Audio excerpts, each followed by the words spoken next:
Good morning student. ବୃକ୍ଷଲତା ଆମର ବନ୍ଧୁ।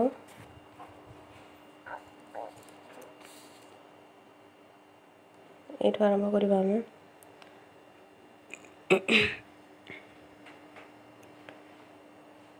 ପୂର୍ବେ ଯେଉଁ ଅଞ୍ଚଳ ସୁନ୍ଦର ଓ ଶ୍ୟାମଳ ଶୋଭା ସମ୍ପଦରେ ପରିପୂର୍ଣ୍ଣ ଥିଲା, ଅରଣ୍ୟ ନଷ୍ଟ ହେବା ଫଳରେ ଆଜି ତାହା ନିରସ, କଙ୍କରୀଣ ଓ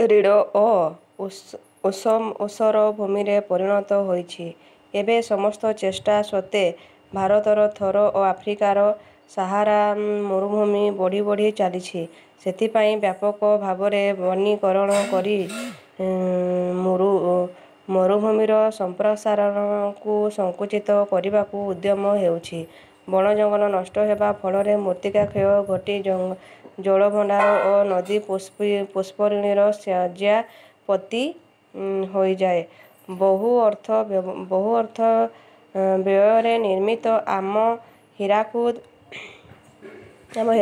ଜଳଭଣ୍ଡାର ଅନୁରୂପ ବିପଦର ସମ୍ମୁଖୀନ ହୋଇଛି। ଏହା ପ୍ରତିକାର ଜଳଭଣ୍ଡାରର ଚତୁଃପାର୍ଶ୍ୱରେ ବିସ୍ତୃତ ଅରଣ୍ୟ ସୃଷ୍ଟି ଦ୍ୱାରା ହିଁ ସମ୍ଭବ। ନିର୍ବିଚାରରେ ଜଙ୍ଗଲମାନ ଧ୍ୱଂସ କରାଯାଉଥିବାରୁ କାଠ, ଲାଖ, ମହୁ, ଝୁଣା ଆଦି ଜଙ୍ଗଲଜାତ ପଦାର୍ଥ କ୍ରମେ ଦୁର୍ମୂଲ୍ୟ ହୋଇପଡ଼ୁଛି। ଘନ ଜଙ୍ଗଲ ଅଭାବରୁ ଅନେକ ପଶୁପକ୍ଷୀ ମଧ୍ୟ ଲୋପ ପାଇଲେଣି। ଏବେ ବଞ୍ଚି ରହିଥିବା ଦୁର୍ଲଭ ଜୀବଜନ୍ତୁଗୁଡ଼ିକର ସ୍ୱର ହୁଏତ ଆଉ କେତେଦିନ ପରେ ଶୁଣାଯିବ ନାହିଁ। ଅରଣ୍ୟଲବ୍ଧ ବହୁ ଔଷଧ, ଖାଦ୍ୟପଦାର୍ଥ ଓ ଅନ୍ୟାନ୍ୟ କଞ୍ଚାମାଲର ଅଭାବ ବଢ଼ିବାରେ ଲାଗିଛି। ମାନବର ପରମ କର୍ତ୍ତବ୍ୟ ହେଉଛି ଅରଣ୍ୟ ଯତ୍ନ ନେଇ ଏହି ପଶୁପକ୍ଷୀ ଓ ଜଙ୍ଗଲଜାତ ପଦାର୍ଥଗୁଡ଼ିକର ବିକାଶ ଘଟାଇବା। ଉଦ୍ଭିଦ ଓ ପ୍ରାଣୀ ପରସ୍ପର ନିର୍ଭରଶୀଳ। ପ୍ରାଣୀ ଜଗତର ବିନା ସାହାଯ୍ୟରେ ଉଦ୍ଭିଦ ଜଗତ ବଞ୍ଚିପାରେ। ମାତ୍ର ଉଦ୍ଭିଦ ଜଗତ ବ୍ୟତୀତ ପ୍ରାଣୀ ଜଗତ ବଞ୍ଚିବା ଏକାନ୍ତ ଅସମ୍ଭବ। ବାୟୁମଣ୍ଡଳରୁ ବିଶୁଦ୍ଧତା, ବୃଷ୍ଟିପାତ, ମୃତ୍ତିକା ସଂରକ୍ଷଣ, ବିଭିନ୍ନ ଖାଦ୍ୟ ପାନୀୟ, ବସ୍ତ୍ର, ବାସଗୃହ ଇତ୍ୟାଦିରେ ଆମେ ବିଭିନ୍ନ ଜଗତ ନିକଟରେ ଏକାନ୍ତ ଋଣୀ। ପୃଥିବୀର ଲୋକସଂଖ୍ୟାର ଦ୍ରୁତ ଅଭିବୃଦ୍ଧି ଫଳରେ ଉଦ୍ଭିଦ ଜଗତ ଉପରେ ପ୍ରବଳ ଚାପ ପଡ଼ୁଛି।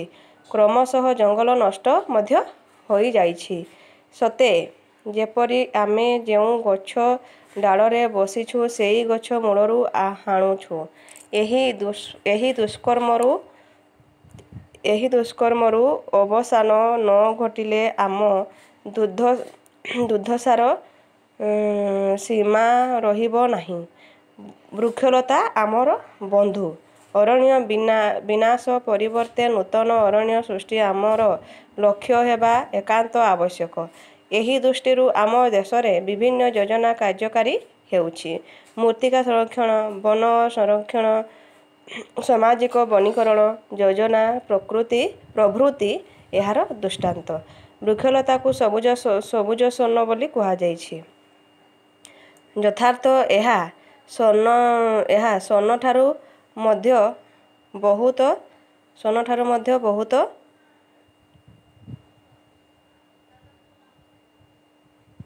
ବହୁତ ଗୁଣରେ ମୂଲ୍ୟବାନ। ଆମେ ଏହି ଅମୂଲ୍ୟ ବନ ସମ୍ପଦର ସୁରକ୍ଷା ଓ ବିକାଶ ନ କଲେ ଆମର ସ୍ଥିତି ବିପନ୍ନ ଏବଂ ଉନ୍ନତି ସୁଦୂର ପରାହତ ହୋଇପଡ଼ିବ।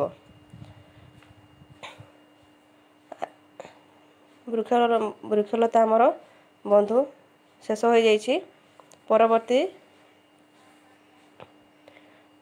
ପରବର୍ତ୍ତୀରେ ଆମେ କ୍ୱେଶ୍ଚନ୍ ଆନ୍ସର୍ କରିବା। ଧନ୍ୟବାଦ।